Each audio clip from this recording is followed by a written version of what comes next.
আজকের রান্না ঝিঙে পোস্ত। ঝিঙের তরকারি আমার মোটেই ভালো লাগে না, তবে ঝিঙে পোস্তটা আমার অনেক মজা লাগে। আসলে ব্যাপারটা তা না, পোস্ত দিয়ে যা রান্না করা হয় তাই ভালো লাগে। এখানে ঝিঙে পোস্ত করার জন্য নিলাম ঝিঙে এবং আলু, কারণ ঝিঙের ভিতরে আলু না দিলে একটু ভালো লাগবে না। ঝিঙে আর আলুর খোসা ছাড়িয়ে সুন্দর করে ধুয়ে তারপর এটাকে সাইজ করলাম। কাটাকুটি কমপ্লিট।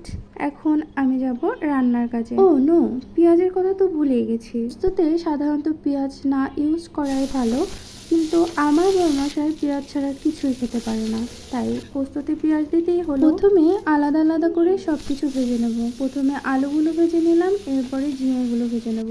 অল্প একটু নুন আর হলুদ দিয়ে ভেজে নেব, যদিও পোস্ততে হলুদের ব্যবহার সেরকম একটা করা হয় না। ভাজা হয়ে গেলে পেঁয়াজ দিয়ে দিলাম, পেঁয়াজ আর কাঁচামরিচ, তারপরে ঝিঙে আলু সবগুলো একসাথে কিছুক্ষণ ভেজে তার ভিতরে পোস্তটা জল দিয়ে মাখিয়ে তার ভিতরে দিয়ে দিলাম। ফুটে উঠলে নামিয়ে নেব। এই যে আমার ঝিঙে পোস্ত হয়ে গেল। কিরকম হলো অবশ্যই বলো।